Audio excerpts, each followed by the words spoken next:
సుమన్ టీవీలో మీ business promotions కోసం ఈ కింది నెంబర్ను సంప్రదించగలరు.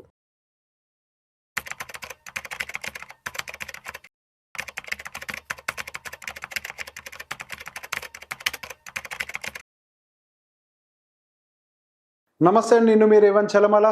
సో ఈరోజు ఎన్ఆర్ఐలు చేసేటువంటి కొన్ని మిస్టేక్స్ అయి ఉండొచ్చు, ఇన్వెస్ట్మెంట్స్లో వాళ్ళు ఫాలో అవ్వాల్సినటువంటి జాగ్రత్తలు అయి ఉండొచ్చు.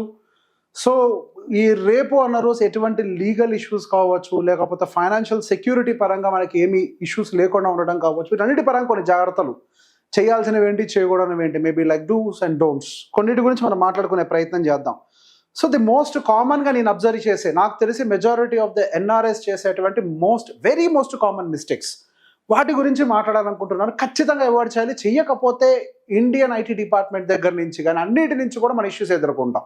So first most common mistake that నేను గమనించేది ఏంటి అంటే, ఇండియాలో మీరు సేవింగ్స్ బ్యాంక్ అకౌంట్ని వాడటం, ఇండియాలో మీరు సేవింగ్స్ బ్యాంక్ అకౌంట్ని యూస్ చేస్తున్నారు అని అంటే, consider at any given point of time you will get a notice from the Indian IT department. So మీరు ఒక్కసారి మీరు ఎన్ఆర్ఐగా కన్వర్ట్ అయిపోయారు అని అంటే, you have to open 2 different bank accounts. One is NRE and one is NRO. So ఈ 2 అకౌంట్స్ని మీరు ఖచ్చితంగా ఆపరేట్ చేయాల్సిందే. There is no other way. Okay, ఇది ఒక్కసారి రీరైట్ చేస్తాను. సో బేసిక్ ఈ 2 అకౌంట్స్ మీరు ఆపరేట్ చేయాల్సిందే.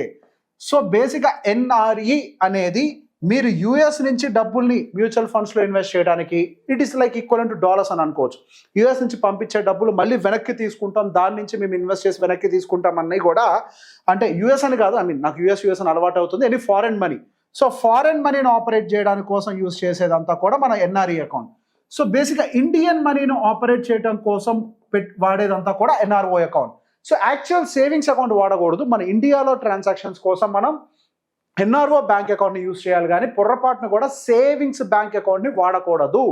It is considered as illegal activity. So basic at any cost మీకు ఉన్నటువంటి ప్రతి సేవింగ్స్ అకౌంట్ని సేమ్ అకౌంట్ నెంబర్ తోటి ఎన్ఆర్ఓకి కన్వర్ట్ చేస్తారు. ఒకవేళ మీకు గనక savings accounts NRE or NRO bank accounts లేకపోతే, you can call any corporate bank. వాళ్ళు చాలా మంది మీకు ఆన్లైన్లో సెల్ఫ్ హెల్ప్ చేస్తారు, అంటే ఆన్లైన్లో హెల్ప్ చేస్తారు. డాక్యుమెంట్స్ పంపించినా కానీ ఎన్ఆర్ఈ ఆర్ ఎన్ఆర్ఓతో చేస్తూ ఉంటారు. 2, మీరు కొనేటప్పుడు మీ యొక్క పాన్ కార్డ్ స్టేటస్ ఇండియన్ రెసిడెంట్గా ఉంటుంది. మీరు ఆస్తులు కొన్నా, ఏం చేసినా కానీ మీరు మీ పాన్ కార్డ్లో రెసిడెంట్ ఇండియన్ స్టేటస్ నుండి ఎన్ఆర్ఐ స్టేటస్కి మార్చుకోవాలి.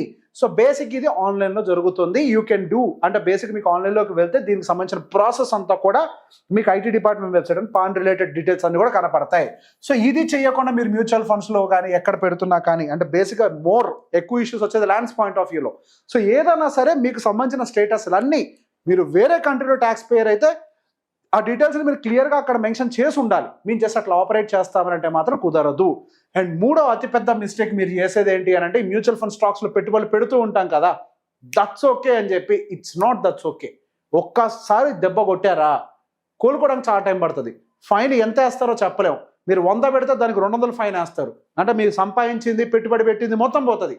కాబట్టి ఎటువంటి పరిస్థితుల్లో కూడా మీ స్టాక్ పోర్ట్ఫోలియో కానీ మ్యూచువల్ ఫండ్ పోర్ట్ఫోలియో కానీ రెసిడెంట్ ఇండియన్ స్టేటస్లో ఉండటానికి వీల్లేదు. కంపల్సరీ మీరు ఈ స్టేటస్ని ఎన్ఆర్ఐ స్టేటస్లోకి కన్వర్ట్ చేసి త్రూ ఎన్ఆర్ఈ బ్యాంక్ అకౌంట్ నుంచి మాత్రమే ఇన్వెస్ట్మెంట్స్ పెట్టాలి. ఈ ఫ్లోనే మెయింటైన్ చేయాలి. మీరు రెసిడెంట్ ఇండియన్గా ఇన్వెస్ట్మెంట్స్ పెడుతున్నట్లయితే at any given point of time దానివల్ల కూడా మీకు సమస్యలు వచ్చే అవకాశాలు ఉన్నాయి. సో బేసిక్గా convert all your KYC into NRI and invest only from NRE.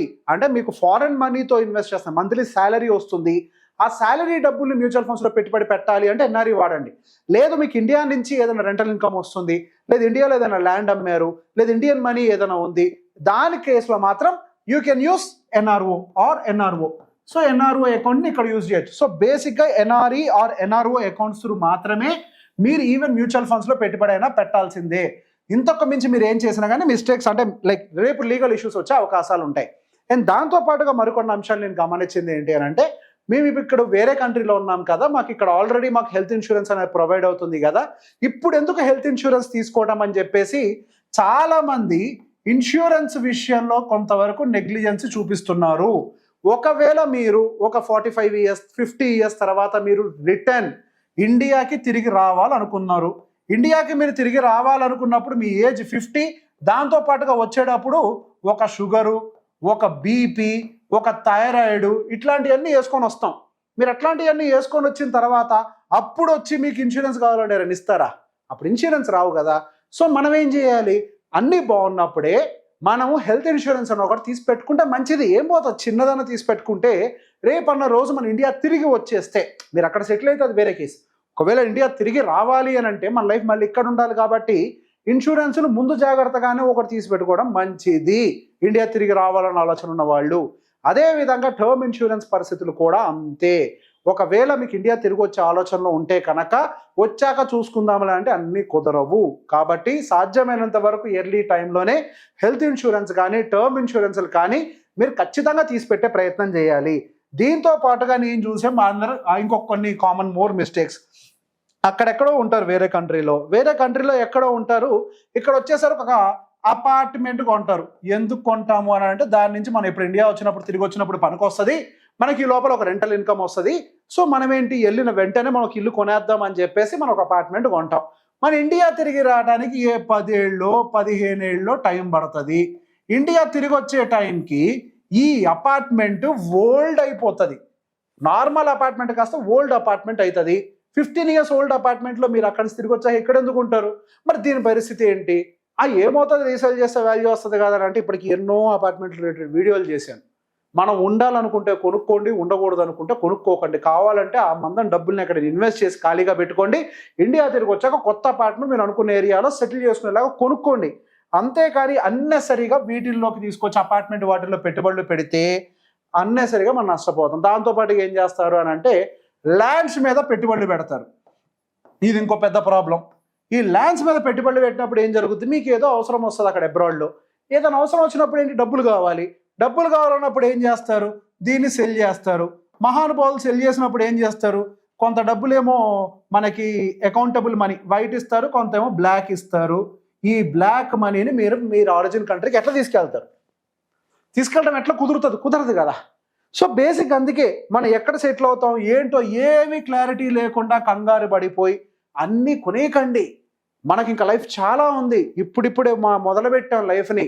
చాలా అంశాలకు సంబంధించి మనం క్లారిటీలు తెచ్చుకోవాలి. అసలు ఏ దేశంలో ఉంటాం, ఏ ఊర్లో ఉంటాం, ఏం క్లారిటీ లేకుండా ముందే పెట్టుబడి మీద పరిగెట్టాల్సిన అవసరం లేదు.